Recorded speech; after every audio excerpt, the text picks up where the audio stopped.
that r minus a, b and c are coplanar vectors. That is, they lie in the same plane.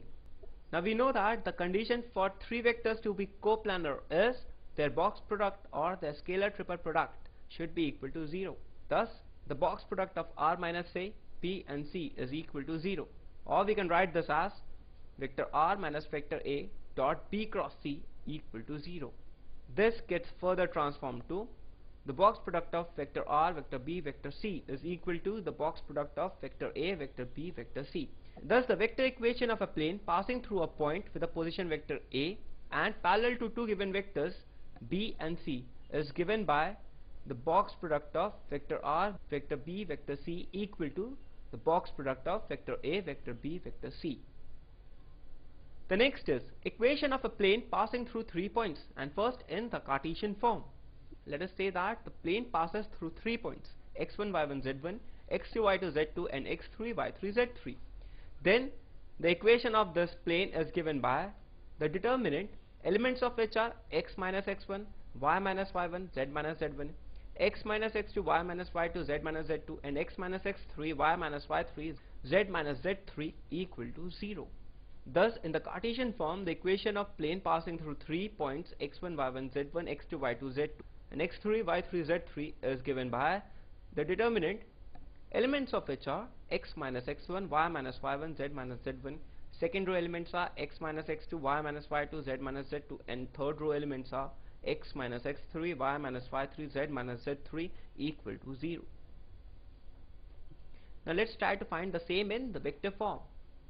Let us say that the plane passes through 3 points a, b, c with the position vectors as a, b and c. Thus, vector a, vector b, vector c represents the position vectors of 3 points a, b, c through which the plane passes. If we say that any point on the plane P is represented by the position vector r. So AP, AB and AC would be coplanar vectors as all these 4 points lie in the same plane. Therefore, AP is vector r minus vector a, AB is vector b minus vector a and AC is vector c minus vector a. As these three vectors are coplanar, their scalar triple product must be equal to 0, or vector r minus vector a dot the vector b minus a cross the vector c minus a should be equal to 0. Now when we expand it, we get vector r minus vector a dot, this becomes b cross c minus b cross a minus a cross c plus a cross a equal to 0. Now a cross a is equal to 0. Also, minus of b cross a becomes a cross b and minus of a cross c becomes c cross a. Thus this gets reduced to vector r minus vector a dot vector b cross vector c plus vector a cross vector b plus vector c cross vector a equal to 0. Now this becomes vector r dot b cross c plus r dot a cross b plus r dot c cross a minus a dot b cross c plus 0. Now this is 0 because a dot a cross b and a dot c cross a are equal to 0. Thus we get this expression. Now this is nothing but the box product of RBC. This is the box product of RAB and this is the box product of RCA. This is the box product of ABC. Thus we can say that the box product of RBC plus the box product of RAB plus the box product of RCA is equal to the box product of ABC. Thus this is the vector equation of a plane passing through 3 points with the position vectors as A, B and C. Now let's try to understand how to find the angle between two planes. Now first of all, what is angle between two planes? It is defined as the angle between their normals. So angle between two planes is nothing but the angle between their normals. If we say that A and B are two normals, then the angle between two normals or any two vectors is given by cos theta equal to A dot B divided by the modulus of vector A into modulus of vector B. So we know that the angle between any two vectors is given by this expression, and if we say that A and B are the two normals, then the angle between these two normals is given by this expression, and the angle between normals is nothing but the angle between two planes. So if we are required to find the angle between two planes, what we do is we find the angle between their normals. Now let's try to find out the condition for perpendicularity, that is, the two planes are perpendicular to each other. Now this would happen only when the angle between their normals is 90 degree, or the normals are perpendicular to each other, and for that A dot B must be equal to 0 because cos of 90 degree is equal to 0. Thus when A dot B, that is the dot product of the two normals, is equal to 0, then we say that the planes are perpendicular to each other.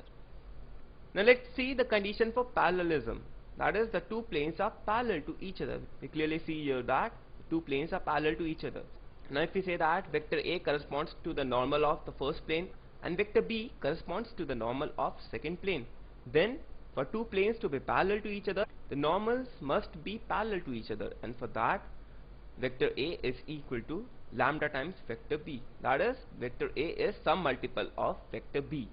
Thus for perpendicular planes, A dot B should be equal to 0, that is the dot product of the normals should be equal to 0, and for parallel planes, vector A must be equal to some multiple of vector B, where vector A and vector B corresponds to the two normals of the planes. Now let's try to see the condition in the Cartesian form.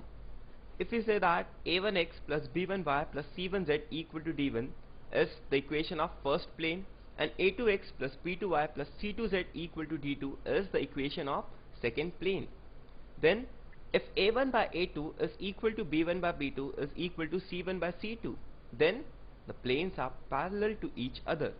That is, the direction ratios of their normals must be proportional to each other. So if a1 by a2 is equal to b1 by b2 and that is equal to c1 by c2, then the planes are parallel to each other. And if a1 a2 plus b1 b2 plus c1 c2 is equal to 0, then we say that the planes are perpendicular to each other because their normals are perpendicular to each other. Thus for parallel planes, a1 by a2 should be equal to b1 by b2 should be equal to c1 by c2, and for perpendicular planes, a1 a2 plus b1 b2 plus c1 c2 must be equal to 0. The equation of a plane parallel to a given plane. So if we want to find out the equation of any plane that is parallel to a given plane, then in the vector form these planes will have the same normal vector because the planes are parallel to each other. So if we say that vector r dot n cap equal to d1 is the equation of any given plane, then the equation of a plane parallel to this plane would be vector r dot n cap equal to d2. The important thing to note is the normal vector is the same for these two planes.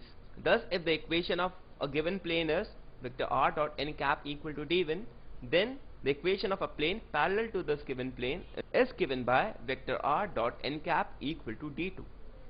Similarly, in the Cartesian form, if ax plus by plus cz plus d equal to 0 is the equation of the given plane, then the plane parallel to this plane is given by ax plus by plus cz plus k equal to 0. Here just there is a difference of a constant. This is because the planes are parallel to each other, so the direction ratios of their normals must be equal to, that is a, b and c have to be the same, and so the equation of the plane parallel to this given plane becomes ax plus by plus cz plus a constant k equal to 0. The next is finding out the family of planes passing through the intersection of two planes. Now consider this figure. This pink plane and this black plane intersect each other along a line of intersection, and this purple plane passes through the line of intersection. Now this line of intersection is contained in both these planes as well as in this plane. So we have to find out the family of planes that pass through this line of intersection. Now two planes intersect in a line if they are not parallel. We know that if two planes are parallel to each other, then they would never intersect. But if these two planes are not parallel, then definitely they intersect along a common line.